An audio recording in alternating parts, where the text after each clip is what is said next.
Yeah. And we're live. And no, I'm not growing a beard. I just haven't shaved yet. It is Tuesday, November 4th, the eve of Guy Fawkes Day.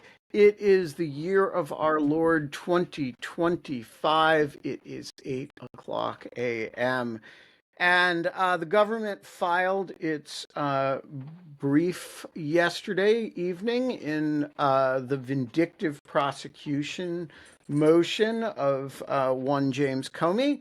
And you will all be pleased to know that the government reassures us all that number one, the president, in fact, does not have animus against Jim Comey. He's merely appalled by Comey's criminal behavior. Number two, that the president was not the decision maker in the decision to indict Jim Comey. That was handled by a competent U.S. attorney, duly and lawfully appointed and approved by a grand jury. And number three, that um, Jim Comey's claims that the president bears animus toward him and that this animus produced a vindictive prosecution is a creature of uh, anonymous press, sourced press, occasional social media posts, and by that we mean actually 60 pages of links to social media posts, and speculation. So I am sure I'm just relaying the good news to you all, like an evangelical in the Congo, bringing the truth to the natives. Um, uh, there's no problem here. Um, and this prosecution was totally on the up and up. And, all you need to do is read the government's briefs, and you will be, I'm sure, satisfied of this unalterable truth. Holly, are you reassured? Sorry, I have a leaf blower outside my window, so I was trying to mute it. Oh, But I can't hear oh, it. I'm deeply reassured. Yes, absolutely. I'm sure everything is on the up and up. Yeah, Yeah. I think that's right. And you'll also be pleased to know that the same logic almost certainly applies to Letitia James. And so there's just nothing untoward going on in the Eastern District of Virginia. And by the way, the sun is shining, the birds are chirping. It's going to be a great freaking day. And the cactuses have an important message for you all. We're watching Dog Shirt TV, a quilting revolution in morning television. You are watching.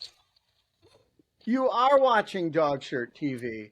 And it is a forking revolution in morning television. And one of the revolutionary features is that sometimes I come on and, with an apparently straight face, will describe truly aberrant legal arguments as though I buy them.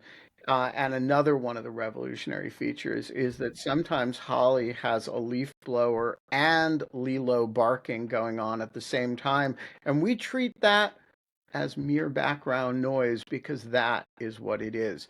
Folks, Also, my dog is like barking for some reason unknown. I can't figure out what the problem is. well, maybe he doesn't like the leaf blower.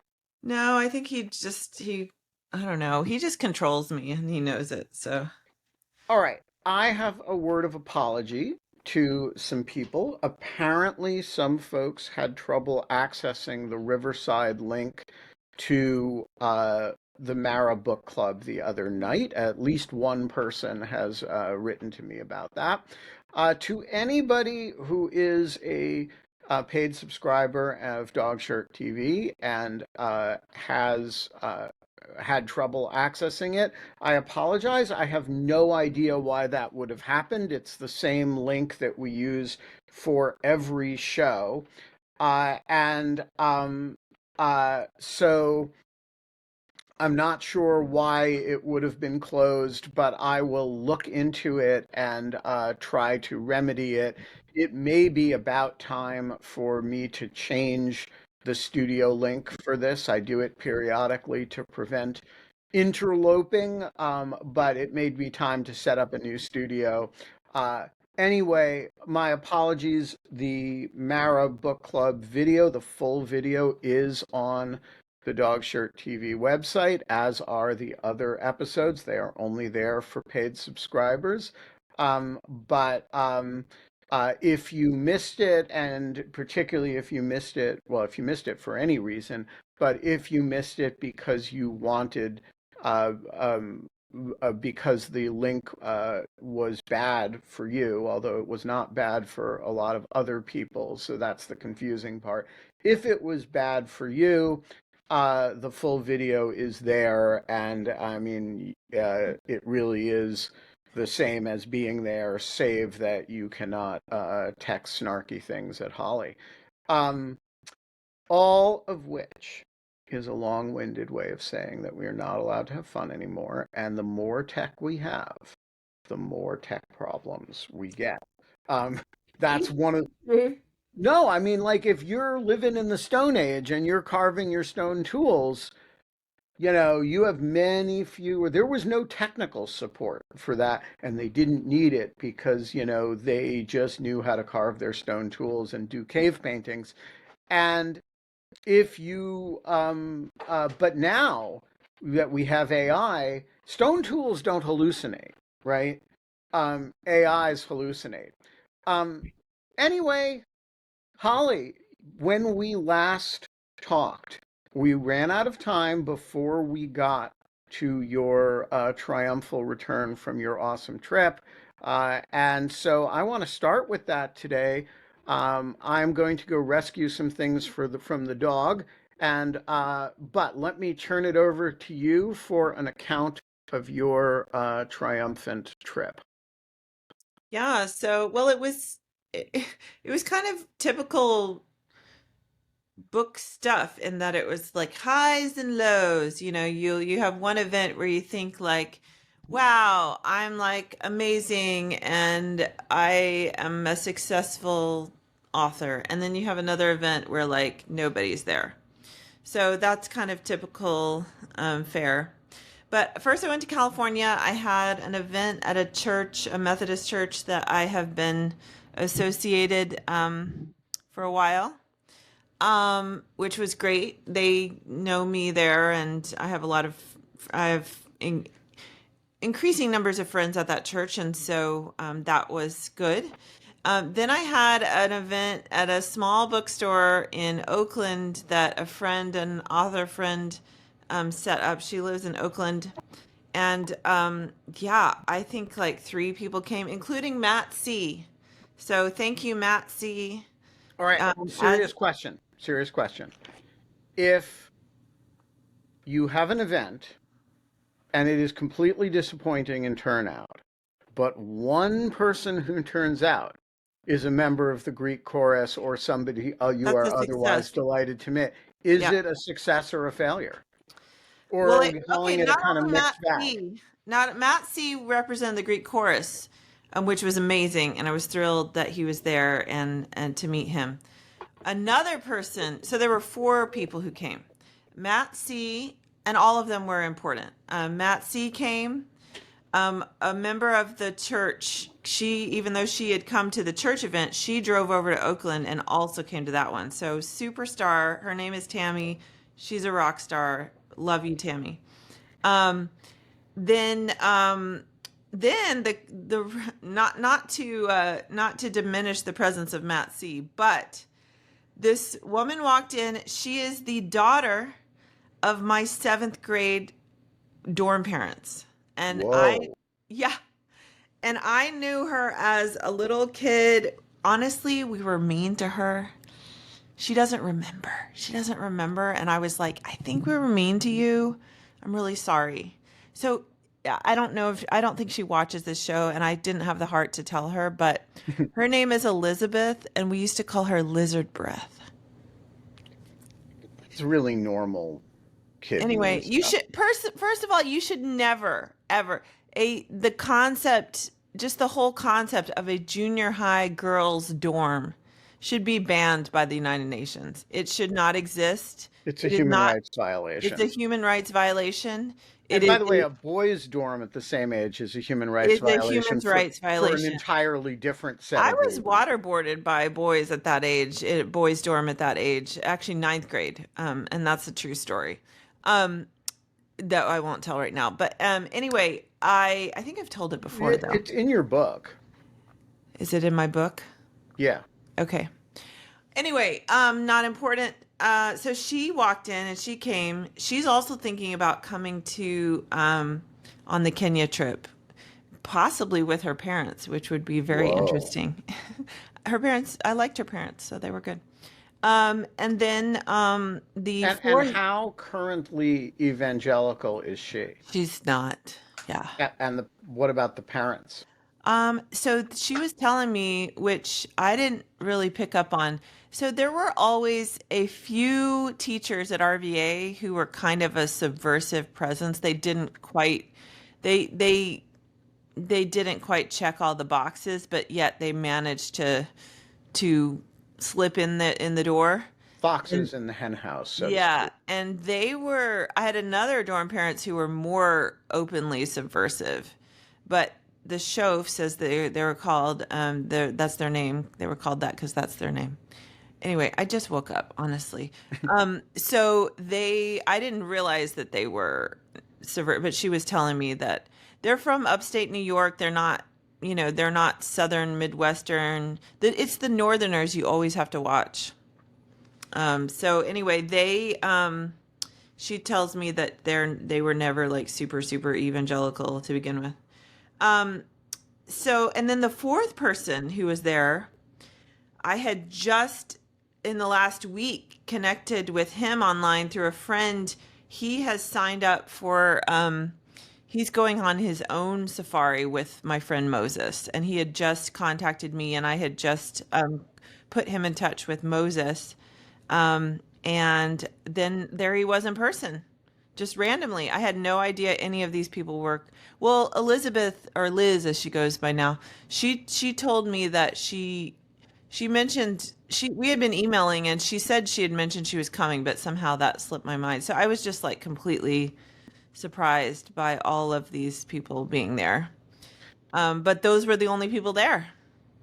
Well, all right. So I return to my question. If it is a total failure in terms of turnout, except that two of the three people are importantly significant. I would say Uh, all four, actually. all four, sorry. Yeah. So it's a tiny thing. You're not selling a lot of books because of an event, but you're very moved by the tiny group of people who show up. How do you rate that? I rated it Keeping in high. mind that one of those people is currently watching the show. It was actually a really lovely evening, and I also love the other author who who did the interview. She's so sweet. Her name's Kara Meredith, and she's written two books. She's actually the daughter-in-law of civil rights icon James Meredith. Oh, wow. Yeah, and her first book is a memoir about she's a white lady marrying into this family, and it's pretty good. And then she has a second book on evangelical church camps, which is interesting as well. James Um, Meredith, who, if memory served, went on to become a Jesse Helms supporter and a far right political activist. I don't know about that. I believe that is true. He Somebody hasn't. should check me on it because I would not want to defame his memory if I were wrong. But I believe he went on to endorse Jesse Helms and Well, he's from Mississippi. Why was he yeah, endorsing Jesse Helms? um, somebody Go on check Google. me on that. Yeah, Greek chorus Google. Yeah, He this does is sound like a little bit of a terrifying person, I have to say. Like the way she talks about him, he sounds very intimidating. But yeah, no, I did not know that. So that was that. And then the next day was like Holly is the Queen Day. I'm just gonna like I was just like blown away. I was almost just like it was almost like yeah, anyway, I don't know how to describe it, but they hosted me at Stanford. So how this happened was one of the few, if there's not that many actual academic scholars who have written wow, you were right. I had no idea. I'll have to ask Kara about this because I had no idea that this was the case. Ben, you're muted. Yeah, so I can verify that this is not an AI hallucination because remember, I knew this before the AI You hallucination. know everything. You and Mike Feinberg, the two of you put together, it's like you are an AI. You're like I Google. well, there's nothing artificial about either of us. But yeah, so I remember this because this was when I was coming of age and learning about the civil and James Meredith, who was incredibly, he was the first black student admitted Oh at man, Ole Miss, and was shot. I think I'm sorry. He was shot. He Yeah, later did a march across Mississippi and was like shot and almost killed. right, and it required federal troops to get him in, and and so when he became a uh, Helms, I've forgotten he was a staffer or it was kind of shocking to a lot of people, and it was when I was just coming of age and first learning a little bit of civil rights history, and so it made a lasting impression on me. Wow. Anyway, I had no idea. So, okay, well that explains maybe why I was actually at Ole Miss a couple years ago for their homecoming. Long story. And he was honored. I was a few years ago actually because it was the 40th anniversary, 50th, anyway, it was the anniversary of his enrollment in Ole Miss, and they honored him and had him out on the. This is before I knew his daughter-in-law, Kara. They had him out on the field, and so maybe that explains why they're okay with James Meredith at Ole Miss now, because he's actually a arch conservative. And to be fair, I don't know if he still is or whether that was a phase He's quite or elderly now, so yeah. he was My then. He was in a wheelchair, so my I'm not even sure is he still alive? he is. Um, okay. We've exhausted my knowledge of James Meredith. Yeah. Anyway, back to Stanford. So the how this came about was that there's not that many academic, like scholarly writers who have written on missionaries. Most of the missionary stuff out there is sort of fluff, slash written by evangelicals, and they make sort of brief appearances here and there. But there is one person who, well, there's a few people who've written extensively, who've written on the missionary movement, and they all happen to be either at Stanford or there's one of them that is an emeritus professor at Berkeley. So it was his book. His name's David Hollinger. He's an emeritus professor, and he wrote a book called Protestants Abroad, which I mentioned in the book club actually, about more liberal theological missionaries of the late 19th and early 20th century. And anyway, so obviously I read his book and cited it several times in my book. And I also interviewed him. I reached out to him while I was doing my research, and interviewed him when I was doing my research. So we had established a little bit of a, relationship back then. And then when the book came out, I sent him an advance copy, and and then once he read it, he wrote back to me and was very complimentary of the book.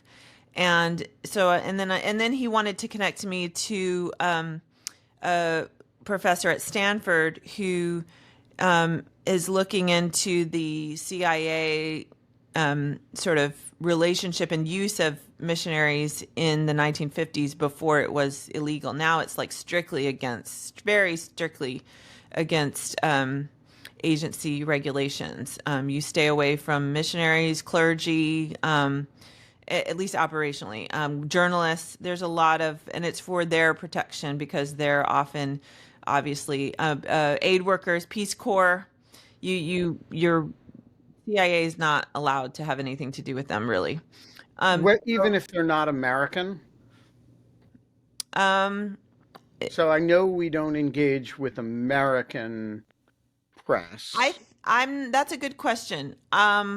but what about Axel Root, Yeah. who is Well, a first of all, all of that was before the regulations. The 50s was a wild west for the CIA. 50s and 60s. I mean, clearly the CIA did whatever it wanted and to disastrous effect. There was no oversight of right? No, no, CIA. no. I'm not comparing it with them. I'm just asking about what the limits of the rule Well, are. Axel Root wasn't a missionary. He was just a Right? He's mercenary. just a So thug. there's that. Um, Um, I So I don't know what the regulation is. But I do know that me personally, I don't know of any relationship with a clergy. I think it would be not seen as good. I don't think we What want if to it's endanger. clergy like John Bertrand Aristide, who's also a political figure in the relevant I country? think if they're a political figure, then okay. But first of all, most clergy, anyway, this is another whole discussion that we can come back to, but I'm going to leave it there for now. So anyway, she interviewed me for her project. And also she was just interested in sort of the missionary and missionary kid pipeline into US government. So I was kind of her, her exact person that she wanted to talk to. Um, so she interviewed me during that time. Anyway, I mentioned to both of them, and I sent her a copy of the book, and I mentioned to both of them that I planned to come to the Bay Area once the book was out, and because I had this church that I was connected to wanted to have me, and so I told them that if they wanted to get together or do a panel together, then I'd be happy to do that. And I just kind of, left it, didn't think much about it.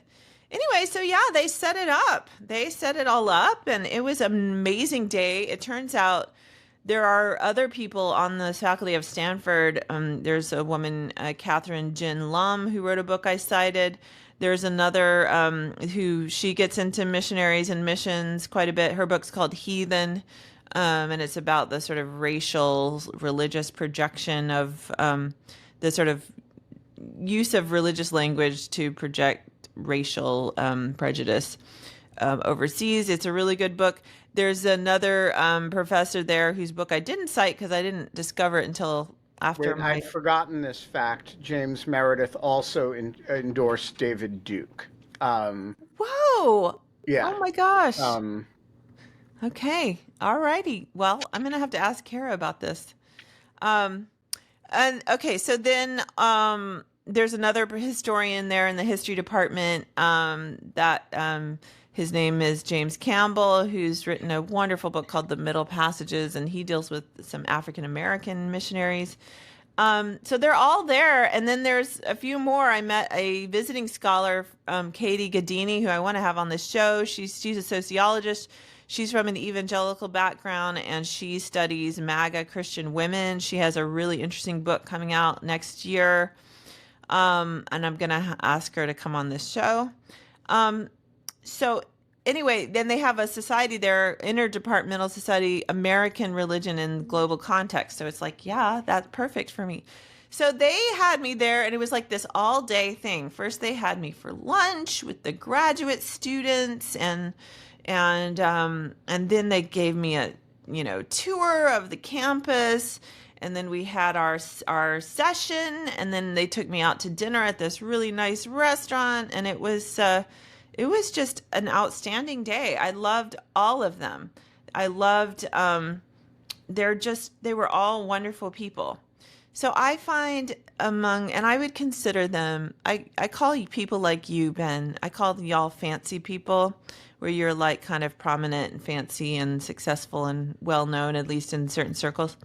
So I would consider them fancy people, even though as academics they're maybe not as out in the public and well known, but they're at a I think a Stanford academic pretty is fancy. almost the definition of fancy, Yeah, don't you think? they're fancy people. And you know I openly and pathetically aspire to be a fancy person, and I aspire to be an unfancy it's person. not going well. I'm like an accessory to a fancy person at this point. I'm friends with basically I'm what I was in high school. I'm friends with the popular people, but I'm not actually popular. Um, which is fine. It's very pathetic, and I'm openly pathetic in my patheticness. So anyway, they were so nice, and I find among the fancy people that they're often incredibly nice, but there are some fancy people who are real snobs. I'm going to say that. And some of them I will not mention names. There are some people where there's a natural connection to my book. I'm not going to mention any names, and they will not give me the time of day. Tim Alberta. I did not say that. Now they will. You're Tim going to Alberta. ruin. There are others. Barbara Kingsolver.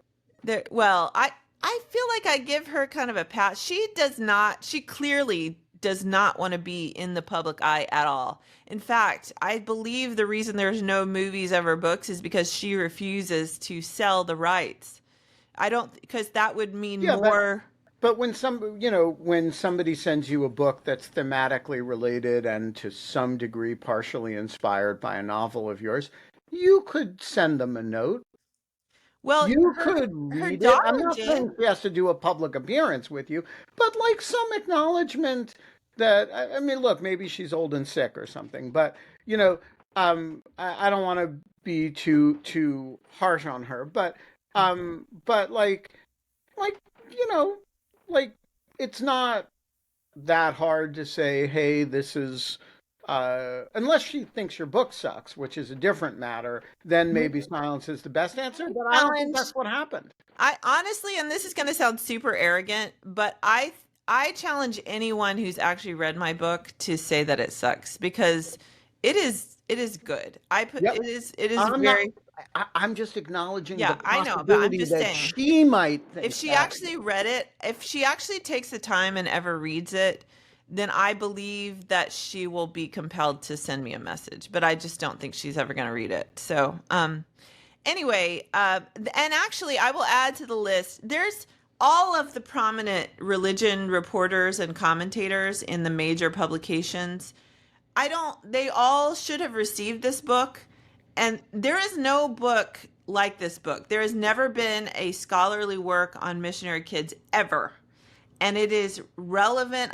The way it is written, I make it relevant to our current times. It brings out a lot of thematic stuff about white evangelicalism that is relevant to our times. It is interesting. It is well researched. It is grounded in scholar. It's good enough for Stanford University, and they were interested in it.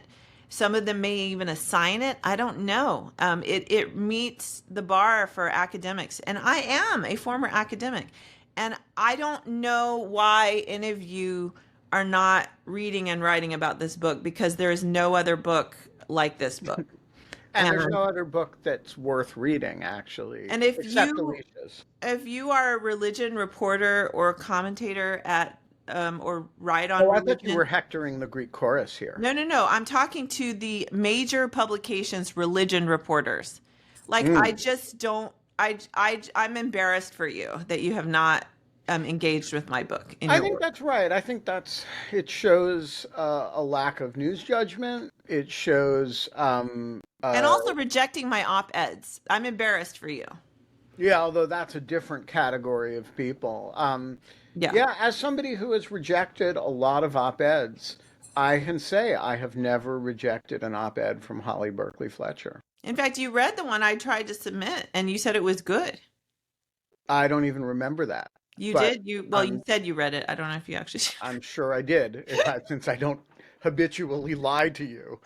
Um, and I'm Anyway, and not as you know, important. Holly, Moving I on. am very capable of saying I haven't read that Yes, about your stuff to your face. that's right. And that's what I expect anyway. So you're busy. You're busy. You have court documents to read. Although I'm You super excited to read your rereading the Poisonwood Bible essay, which I which have he not has read yet. not read.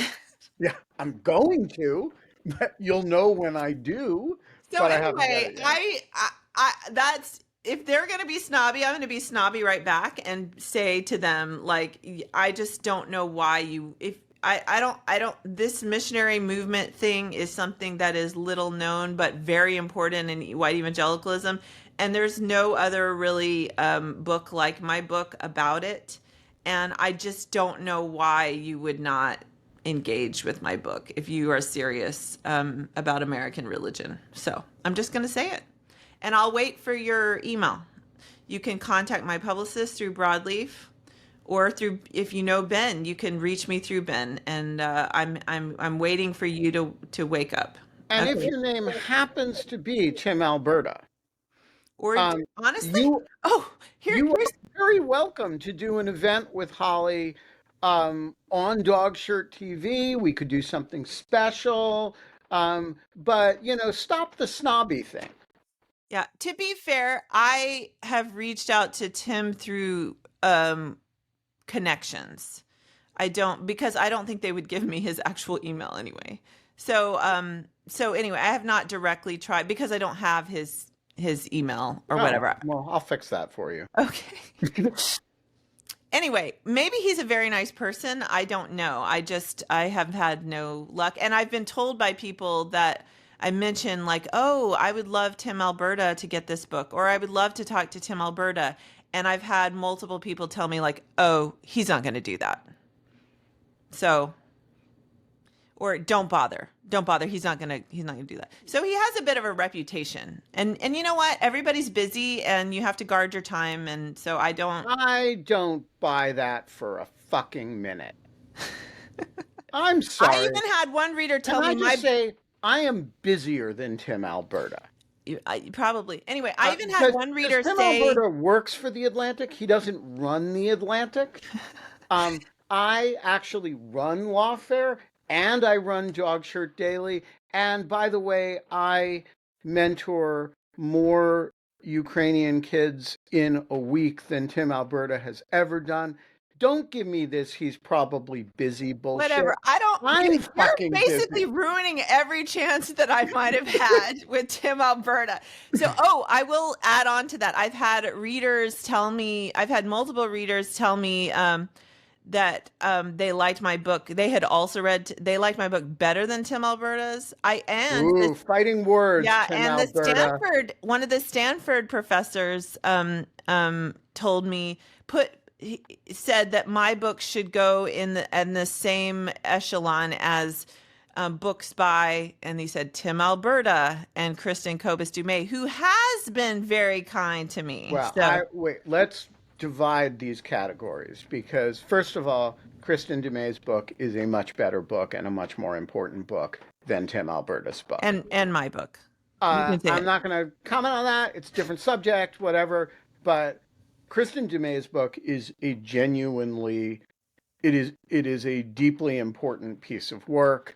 It is, and Tim's book is very good, but it's at But the it, end of the day a story about his relationship with his father and what that says about the drift of the evangelical community. and he doesn't, as many evangelical writers do, not Kristen Dumais. She like goes to the marrow of things, but he doesn't really get into a theological examination, which is my overall critique of a lot of these good evangelical writers who are not Trumpy. But anyway, that's another point. So also, I want to say on this subject of people who are ignoring me, the Stanford professor also mentioned that he would love to see David French write something on this book. And I said, that's funny because David French's wife endorsed the book, and the book is sitting in David French's house.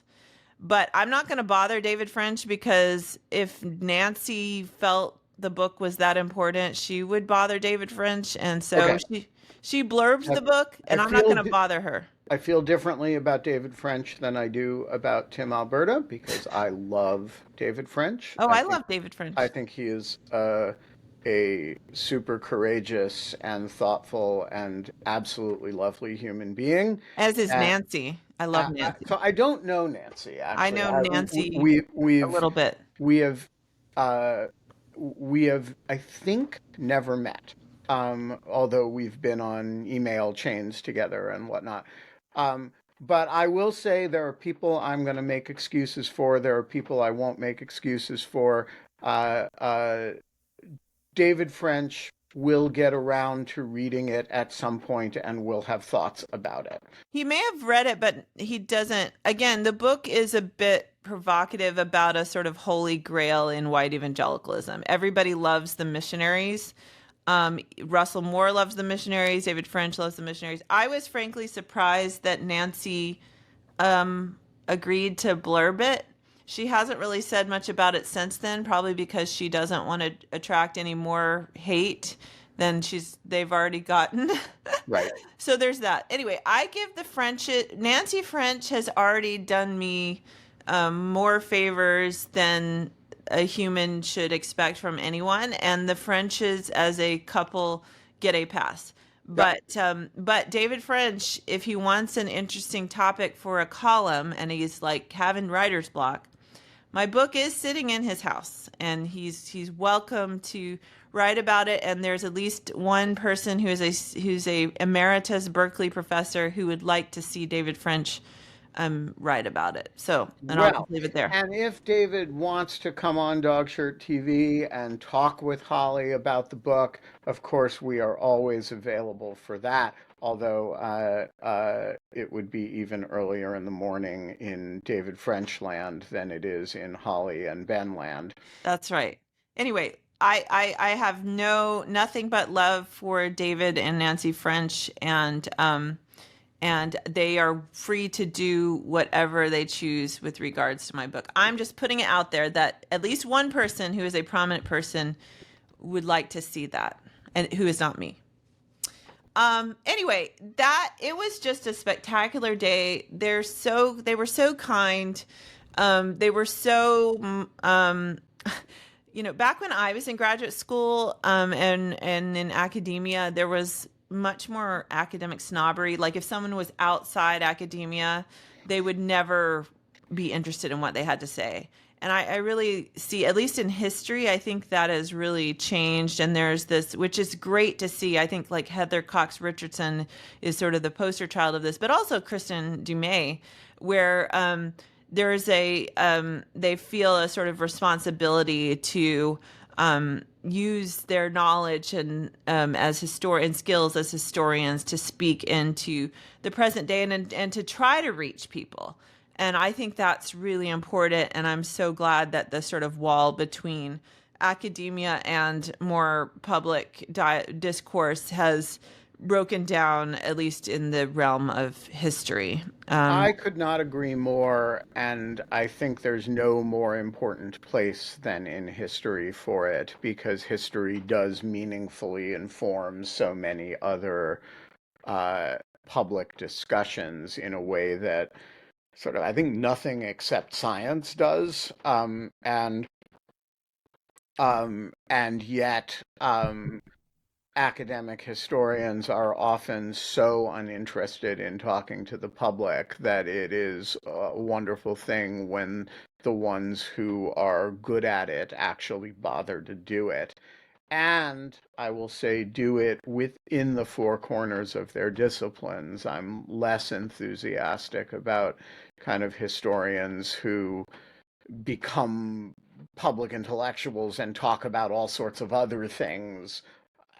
Tim Snyder. Like me. No, but you're actually writing about. I mean, there's a fair bit of history in there, and There's, there's also. yeah. Although I think of your book as fundamentally a book of sociology. I like. But I do think there are historians who do it in ways that are super, super high value and important, and and I wish there were more of them. Yeah. But there's way By the more than there way, used to be. There's look at the writing that Emily Hogue is doing on lawfare. Um, you know, she is a trained historian who works on issues related to, of all things, veterans organizations and disability history in Russia, and she has used it to give genuinely interesting and different thoughts about the sort of nature of the Russian state and the sources of legitimacy that it draws on.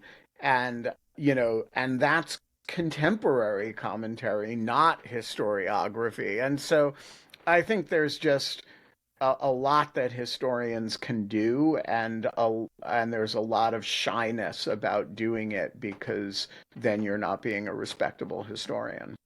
that's I think that's changing. I think there's enough of these you know, uh people who've broken the wall, and especially now. I mean, I think every all the historians I know are just super cognizant of, you know, what's going on now and the relevance of history, and the fact that people don't know history and don't can't see these patterns repeating is a big part of the problem. So I think that is changing. So but anyway, so then my last event, I flew to Minneapolis, and they had an event.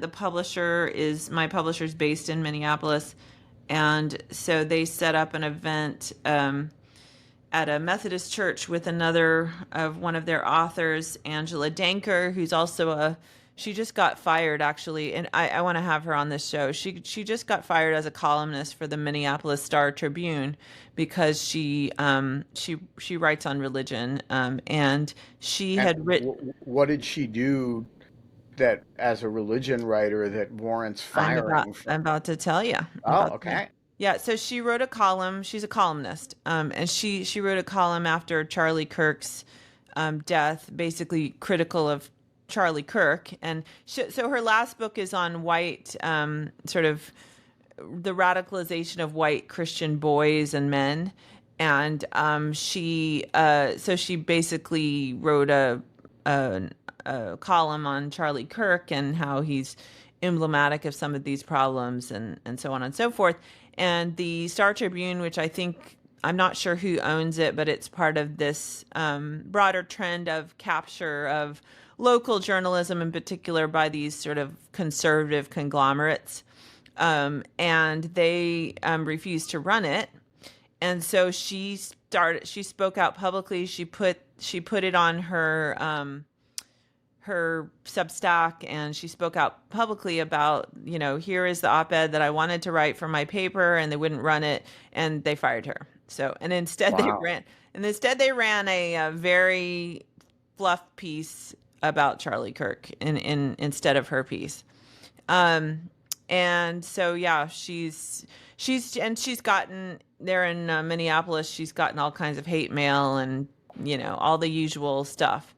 And has she Um, gotten any support oh yeah. or like other employment or? Well, she's a pastor. That's her. She's bivocational. She's been bivocational for a long time. And she's a pastor, and, you know, and an author. And so I think I don't think that was only part of her income. But so she's been speaking out about that. And, yeah, her book she's a lot of great storytelling. She's a wonderful storyteller. She's sort of that, you know, of that ilk of journalism, where she really is able to tell stories as a way of exploring bigger issues. And her book is called Disciples of White Jesus. And then her first book was called Red State Christians. Um, and that one came out a few years ago. So she's a journalist and a pastor, and she's great, and we It's should an have her on the show. unusual combination. Yeah, yeah, to do sort of bivocational like that. Yeah, she actually started in journalism. She was a sports journalist a long time ago, and then somehow, and then she decided she wanted to go in the ministry, and yeah, got ordained and is a Lutheran pastor. So Interesting. yeah, and then I flew home.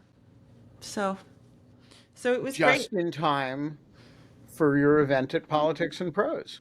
Yeah, and I want to say, like, all the events, what's really amazing is like every event I have, like public event, there are MKs show up. They're everywhere. Like this one, the one in Minneapolis, there were probably 10. And like every person who asked a question started with, I'm an MK from XYZ, and then my dorm parents' daughter showing up, and then at the Methodist church.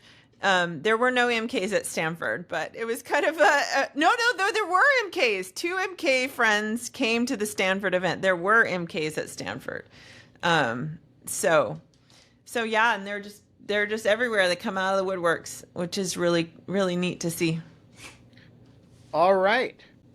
And there you have it, the after action report from Holly's That took a while. Gee. trip, which she said was going to be unimportant and uninteresting. And I said, no, we're absolutely doing it. And Yeah, we we took did. a detour to bash Tim Alberta. And I just want to say, Tim Alberta, I did not say the things that he said about you. I just want to, like, he says his things. I did not say anything. I didn't even mention your name. no. And In fact, the ad hominem was entirely mine. And just to be clear, I meant every word of it. well, I am not fancy enough to criticize Tim Alberta. No, So I'm not going Joe, to criticize Tim Alberta. I liked all his book. jokes aside, I like Tim Alberta. I don't know him personally at all. I like his work. I think he's very smart. I think he's very Yeah. interesting. Yeah. And I think his book was Good. quite good, although not as important as Kristen DeMay's book. No. And I have no beef against Tim Alberta, save that he is ghosting Holly Berkley Fletcher, which is the kind of thing that I do not forgive, because I'm very tribal. Again, to be fair, I did not attempt to contact him. The publisher did. I told the publisher to send him a book. I don't know if he got it. I just mentioned it to a few people who know him and are sort of friends of friends, and they were all like, "Oh no, no, don't bother." So I don't. Maybe he's a lot more generous and Than his kind friends think he is. than people who Suspect, I suspect when your friends say, no, Quinta's got don't to know bother, him. Don't Quinta works with him, right? Does Quinta know him? I don't know. I've never spoken to Quinta about him. I don't know if he works out of the DC No, office. I don't probably know if not. I they've, don't know. the Atlantic is, Or Shane. Shane, I don't know. Shane is so lovely, and Shane's husband is so lovely. Do you know Joe? I do know Joe. Yeah. Yes. He's an artist, and he's actually, I need to talk to you about this. I'll talk to you right now. Actually, Joe, I told Joe about my little piddly amateur art, and how we do these Ukraine pieces and to raise money. And I noticed on his webpage he has a couple of sunflower photos. And I suggested he could sell prints of those or something as a way to raise money also for Ukraine. And he actually said, actually, I would love to auction those sunflower paintings off and donate the money. And I was like, oh my gosh, that's amazing. Like the originals. And I said, we've got to find an opportunity and a venue to do that. So, Ben, Uh, Joe has paintings he's willing, like real paintings, because he's a I real think artist. an auction of non-Ukrainian, Ukraine-themed art as a fundraiser is a really cool idea. Get some from you, get some from Joe, invite some famous people to contribute. Nancy French actually is a wonderful artist. Yeah, we could, between our circle of, I also know some people who've done interesting photography in Ukraine, but like I think it would be actually a fun little project. Um, all right. Um, uh, Yes, Dick Cheney has Has died. died. Yeah, I forgot. Uh, That was the other big news of the day. remember that and Holly's book tour. And um, and I will have more to say about Dick Cheney, and who I will just say right now um, is somebody who for whom I never had an ounce of sympathy other than believing that he was very smart, which he clearly was. Um, and I always thought represented everything that I most objected to in Republican ideology, save actually uh, uh, homophobic attitudes, which he appears never to have had. Because he Um, has a gay daughter. he does have a gay daughter, and he was a kind of dissenter in the Bush administration on gay rights issues. Um, but leave that aside, I found him ideologically quite repellent and was deeply surprised to find that he, uh, on the most important issues of our time, was rock ribbed solid in exactly the way that I found him objectionably solid on a whole bunch of other stuff.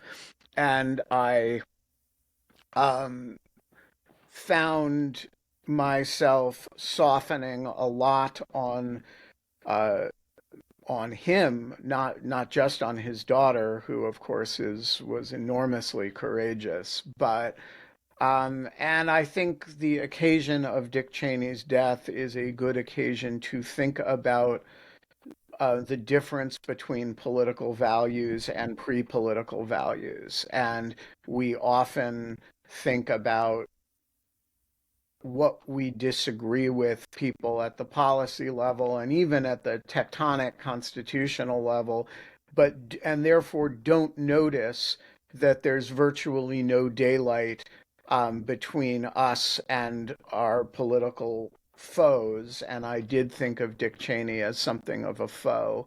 Um, at the most important tectonic level until you have somebody who actually challenges that.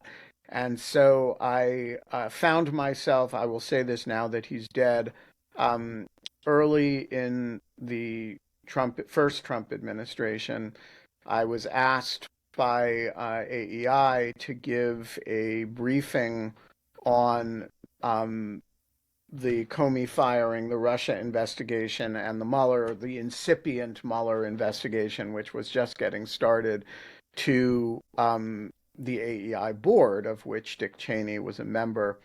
Um, and I was, I just sort of assumed that he would be um, hostile and partisan, and he sat there Delphically through the entire briefing and then asked three clipped and very pertinent, serious questions, nodded curtly at my answers to them, and that was the end of it.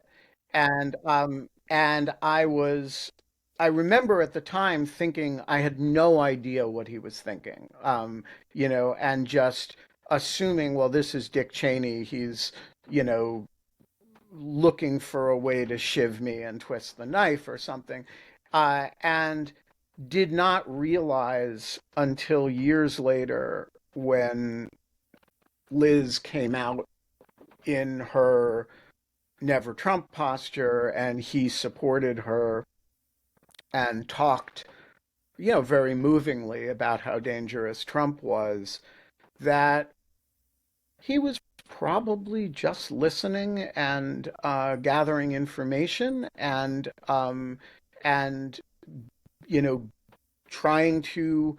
He probably already had fully developed thoughts on the matter, but he was, I think, treating it like an intelligence briefing, and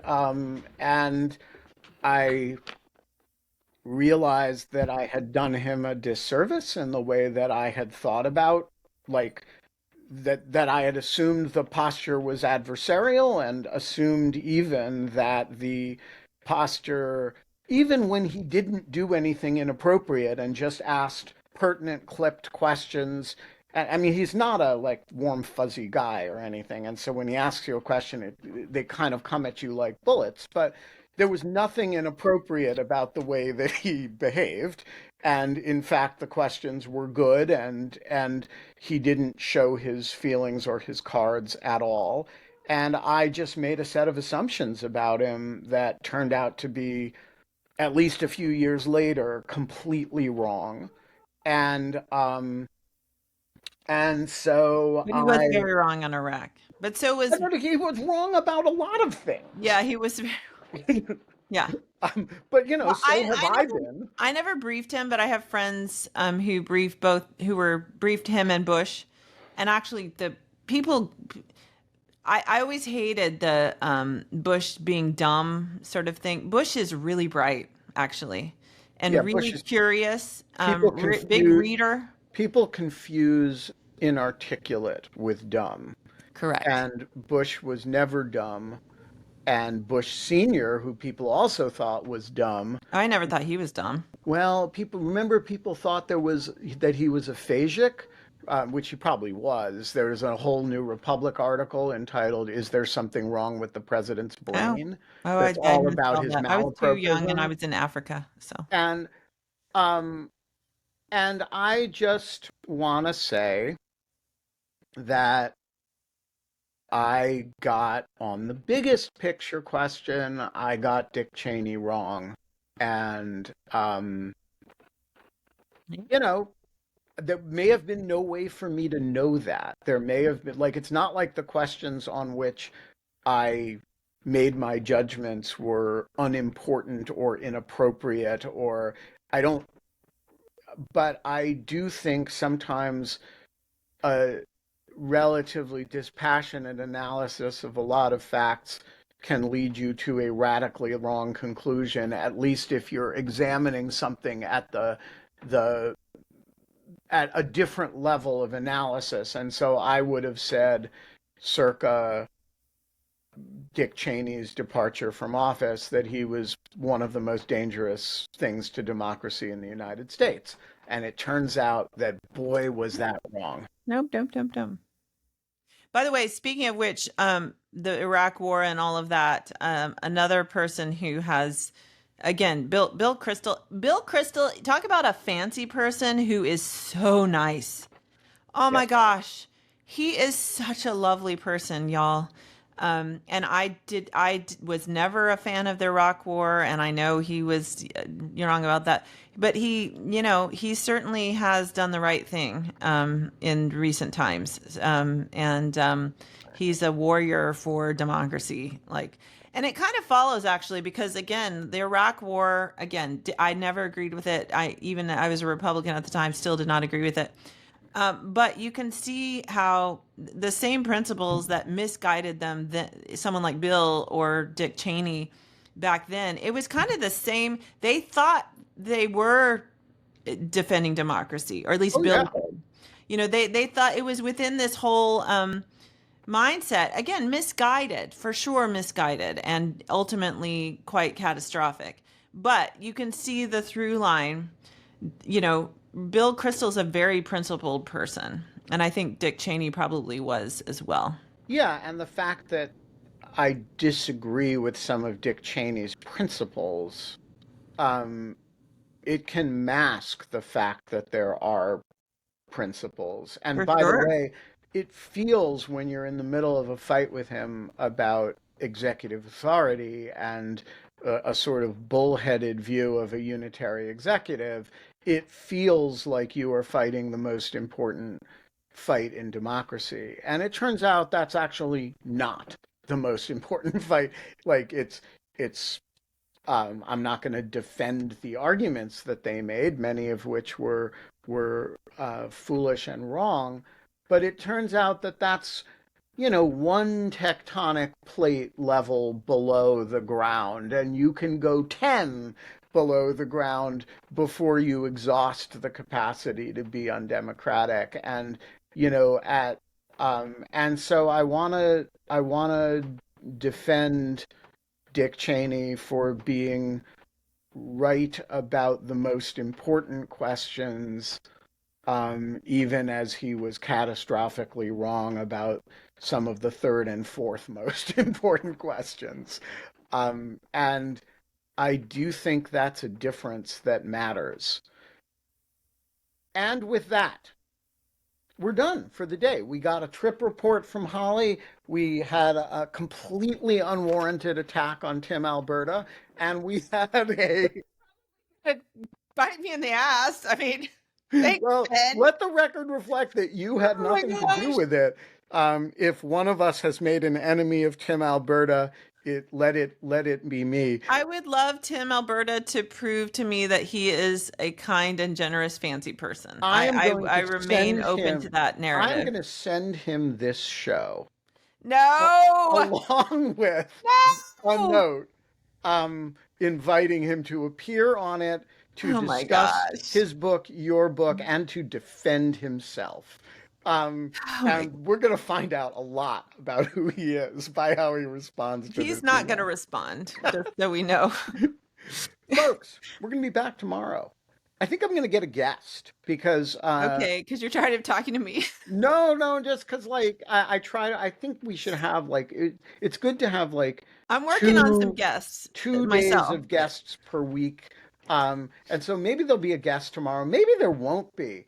Um, uh, and Frank suggests Kathleen Ballou, which is a lovely idea. I haven't seen Kathleen since In Lieu of Fun Days. And I will definitely invite her on, although it may not be for tomorrow. Um, Also, today is election day. So I already voted. if you are in Virginia or if you are in New Jersey, Or New particularly in York New City. Jersey, which is a little bit, or Yeah. California, Oh yeah, where very big. please do not forget to vote. Go vote. And we are going to be back tomorrow and we will have election returns to talk about. Until then, keep the faith and don't be like Tim Alberta.